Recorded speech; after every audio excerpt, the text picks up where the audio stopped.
Today's podcast is brought to you by Audible.com. Get a free audiobook download and a 30-day free trial at audibletrial.com/Dan's Book Reviews. Dan the Art Man's Book Reviews. Episode 34, The Great Gatsby by F. Scott Fitzgerald.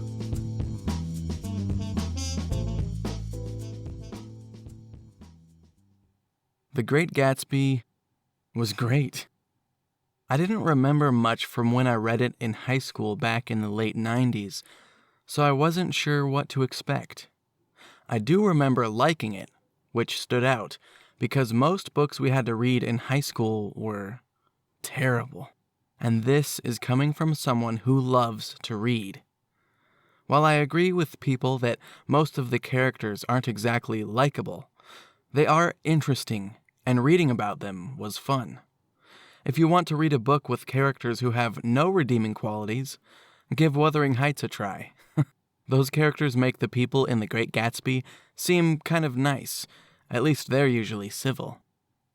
I love the beautiful symbolism in this book. I love Fitzgerald's prose. It was beautiful as well. It is easy for me to appreciate Fitzgerald's writing for how well it flows and the great command he has over it. Many classic books are like this, but have extremely boring stories. Not this one. It moves at a pretty good pace.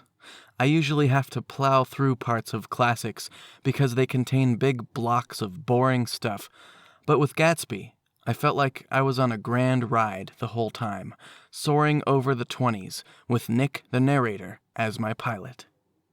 I sat, as he did, looking over the scenery as we passed over it. There's a line where he describes pulling up to an apartment. At 158th Street, the cab stopped at one slice in a long white cake of apartment houses. Fitzgerald, page 32. He didn't fill the sentence with tons of words, and yet there's so much great stuff packed in there. What an image. Quite a different image from Gatsby's big house. I just loved that line, as was the case with most of the book. The only other book I've read by Fitzgerald is This Side of Paradise. While I was often admiring the writing, its story meandered compared to Gatsby. Another reason this book was enjoyable to read is that there are so many great images in it that stick with you. Most books I've read can only conjure up a few images when I think back on them, but Gatsby is chocked full of them, and they're wonderful ones. The eyes of Dr. T.J. Eckelberg, the ash heaps, Gatsby's yellow car, his parties, his pool, that green light across the water. I could go on. The last thing I'll say is that when reading The Great Gatsby, I really got the sense of the environment. The writing did a good job of bringing me into the world of the Roaring Twenties. It all felt so grand, bright, and glittery, and at the same time grungy, cheap, and shallow. Shallow people surrounded by glamour. The book captures its time so well, which is why it's listed as one of the great American novels. As far as classics go, this is one of my favorites. Oh, you know another one of my favorites? Audible.com. They've got a deal for just you, the listeners of this podcast. If you go to audibletrial.com/Dan's Book Reviews, you can get a free audiobook and a free 30-day trial of their services. Let me tell you why I love Audible. For one, they save me a ton of money because most of the audiobooks I like to listen to are pretty long and usually cost anywhere from $30 to $60. I just pay $15 a month, and that gives me 1 credit to download and own 1 audiobook. So it's usually like cutting my price in half or saving me even more than 50%. Here's another thing. I'm not going to name which book it was, but I recently was listening to an audiobook, a pretty popular new one, and I just could not get into it. I can't remember the length of the book, but I still had 8 hours of listening to go, and the more I listened, the angrier I got, and the less I cared about the characters or the story. And so for the first time ever, I returned an audiobook. Within a certain amount of time, you can return an audiobook if you didn't like it. I had already listened to it, downloaded it to my phone. I still had 8 hours of it left to go, so I hadn't listened to all of it, but I was like over 25% of the way through that book. I just did not like it. I just didn't care. So I returned it, and they gave me a new credit to spend on a different book. It literally took me like 20 seconds. I just did it all on their website. It was amazing. They just give you like a list of 5 reasons why you're returning it. You click it, you get a new credit. That's pretty much it. So I can't say enough about Audible and their customer service. If you end up spending one of your precious credits on an audiobook that just doesn't do it for you, or somehow you got the wrong book, maybe you accidentally got the second book in a series and you wanted the first or something like that, you can just return it. So you can get this book narrated by your friend Jake Gyllenhaal, or Jake Gyllenhaal. You know who I'm talking about. Donnie Darko himself, narrating The Great Gatsby for free if you go to audibletrial.com/Dan's Book Reviews. Free 30-day trial membership, free audiobook that you own for life. It also gives me a little bit of support for the show. So flick a nickel into my hat as I perform on the street while you pass by. Or something like that. Now, let's get back to that review. Okay, so I've read The Great Gatsby twice. And as a writer, I really appreciate it for its poetic prose. He's a great, talented writer. And just the way he describes everything, too. Like I said, it just really brought me into that world.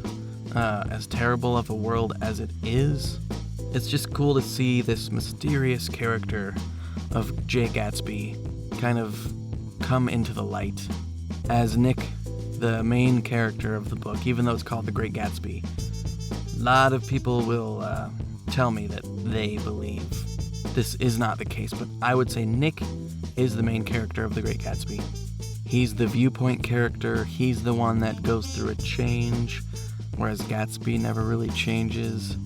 Anyway, we don't even meet Gatsby, for quite a while. So, yeah, not the main character. I think I got into a bit of a debate about this somewhere online one time. Anyway, believe what you will, but it was just cool to kind of discover who the Great Gatsby was as Nick discovers him, this mysterious neighbor who lives in this mansion and can be seen out on the dock, looking across the water at a glowing green light. So, I don't know, I'm sure you've had to read this book for school, so I don't know what else I want to say about it other than I love the writing.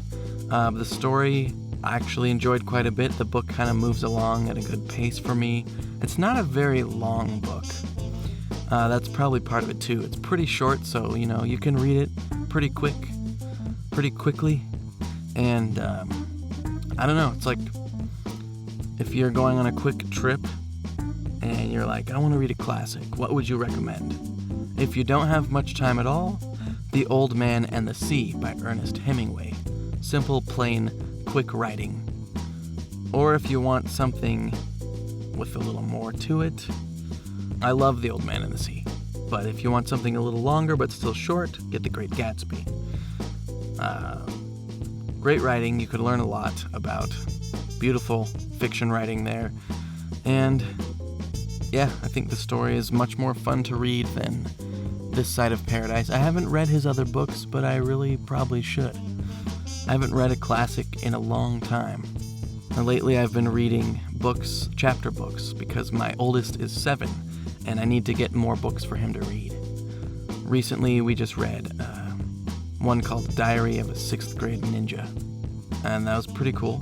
He liked it a lot. I got him the second one. I think there are 6 in the series. But anyway, that's all I got for you guys this week. Hope you enjoyed it. Hope to get another one of these out very soon. And next week, looks like I will be reviewing an awesome fantasy novel called The Warded Man by Peter V. Brett.